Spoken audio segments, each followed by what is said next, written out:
Comprehending the Crisis in Palestine. My name is Donna Wallach. I lived in Occupied Palestine, also known as Israel, from 1981 to 1997. In 2002, I visited West Bank and Gaza for a month.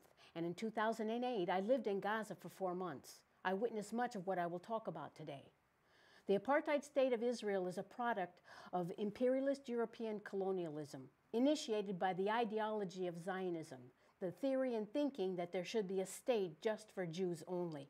The plans for establishing this Jewish-only state began in the late 1800s and was brought into existence via the Balfour Declaration of 1917, the UN Partition Plan of 1947 endorsed by the Truman administration, and the 1948 through 1949 war against the Palestinian people.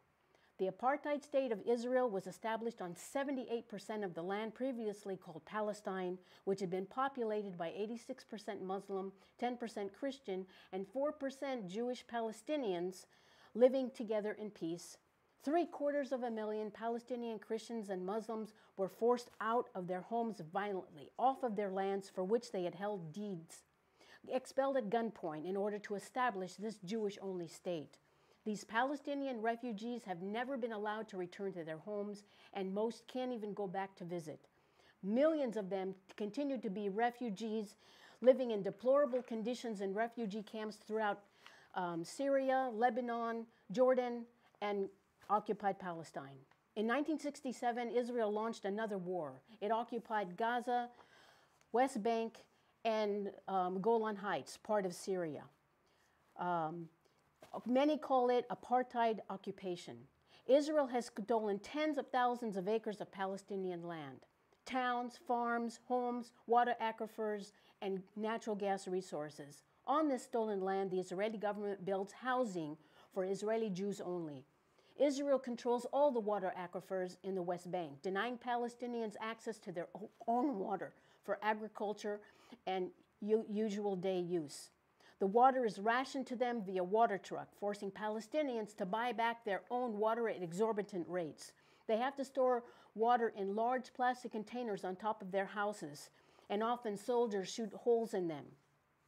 In Gaza, the water from the faucets is not drinkable, although many people are forced to drink it. In the article in The Guardian dated 9 December 2009, "Who will save Gaza's children?" quote, "In Gaza, there is now no uncontaminated water. Of the 40,000 new unborn babies that leave, half are at immediate risk for nitrate poisoning. An unprecedented number of people have been exposed to nitrate poisoning over 10 years, and in some places, the nitrate content in water is 300 times World Health Organization standards. The agricultural economy is dying from the contamination in salinated water. The underground aquifer is stressed to the point of collapse, and sewage and wastewater flows into public spaces and the aquifer," unquote. The ongoing brutal apartheid Israeli occupation of Palestine includes at least 11,000 Palestinian political prisoners languishing in Israeli prisons.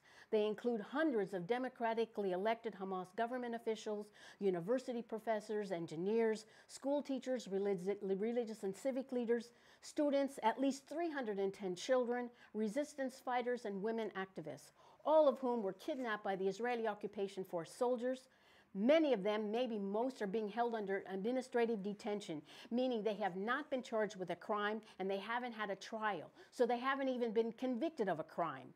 Most spend decades in Israeli prisons. Their families are denied visitation rights, and they suffer from harsh conditions and torture in Israeli prisons. And now recently, with the 3 Israeli teenagers who were kidnapped and murdered, the Israeli occupation force soldiers have abducted over 500 Palestinians, placing at least 200 in administrative detention. The Israeli occupation force soldiers have invaded and attacked numerous Palestinian villages and universities in the West Bank, and have been bombing Gaza for the past 2 weeks. At least 6 Palestinians have been shot dead. Official statistics from the Ministry of Information in Ramallah have revealed that from September 2000 up to April 2013, Israel's occupation force soldiers killed 1,518 Palestinian children. That's the equivalent of 1 Palestinian child killed by Israel every 3 days for the past almost 13 years. The ministry added that 6,000 Palestinian children have been injured by the Israelis since the start of the Second Intifada in September 2000. There are prohibited fishing zones off the coast of Gaza in their internationally recognized waters, enforced by the Israeli Occupation Force Navy and the Egyptian Navy, even though international law establishes approximately 20 nautical mile fishing limits or further. Typically, Palestinian fishermen can't even fish further out than 6 nautical miles and often are limited to 3 nautical miles or less. Being a fisherman is a dangerous profession. For Palestinian fishermen, there is the added danger from the daily harassment and attacks by the Israeli Navy. Live ammunition, grenades, M16s, cannons, shells, strong wakes made by the Israeli gunboats, and the water cannon. The water cannon uses very high-pressured water to shoot at the Palestinian fishing boats, sometimes for 20 to 30 minutes duration, injuring people and damaging boats. Think of the fire hoses used on people during the civil rights movement here in the U.S. The Israeli Navy tries to flood the engine room too, which would destroy the engine.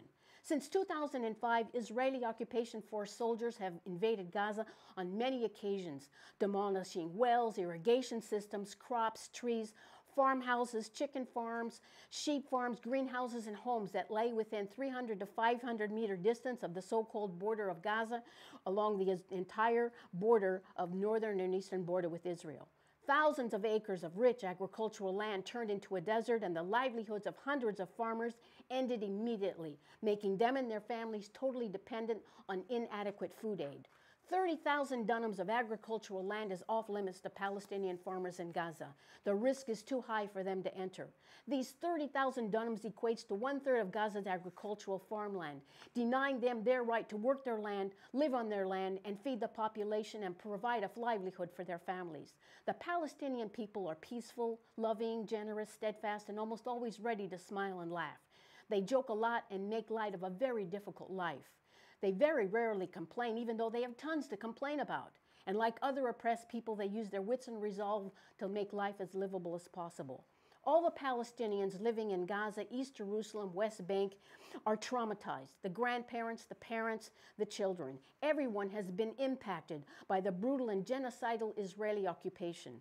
The apartheid walls, the checkpoints, the kidnappings in the middle of the night, and the constant, nonstop collective punishment. 80% of Palestinians living in Gaza are refugees, some from their expulsion from historic Palestine in 1948, and some from the invasion into their land and their expulsion of 1967. It is an ongoing collective punishment of brutal and genocidal policies. Parents can't protect their children, can't provide a better life for their children, and as the years go by, the situation deteriorates and gets worse. Less independence, less freedom, more brutal occupation and blockade. And in the end, babies, children, women, men, and senior citizens live in a maximum security prison, concentration camp. Israel commits war crimes, crimes against peace, and crimes against humanity, while the world governments watch and do nothing. Israel still prevents all kinds of necessary items we all need in our daily lives from entering Gaza, and continues to build the illegal apartheid wall deeply inside the West Bank, separating Palestinian villagers from each other, from their farming lands, and children from their schools. We all must do our utmost to end this collective punishment on the entire population of Gaza, East Jerusalem, West Bank. The Israeli occupation of all of historic Palestine also brings to mind Jim Crow and the annihilation of and ongoing occupation of and land theft from the indigenous people here on this continent. Israel's denial of the right of the Palestinian refugees to return to their homes, and all the other aspects of the collective punishment of the Palestinian people via the Israeli occupation, apartheid walls, and blockades are the fundamental reasons this crisis continues. I wish everyone watching this program could find a way to go to Gaza or West Bank or East Jerusalem and meet the Palestinians. Witness for yourself the brutality and terrorism they live under, and how they do what they can to live their lives and raise their children to be generous, peaceful, kind, and loving to others. It is their culture. They are true heroes. And the blockade of Gaza. Tear down the apartheid walls. Free Palestine.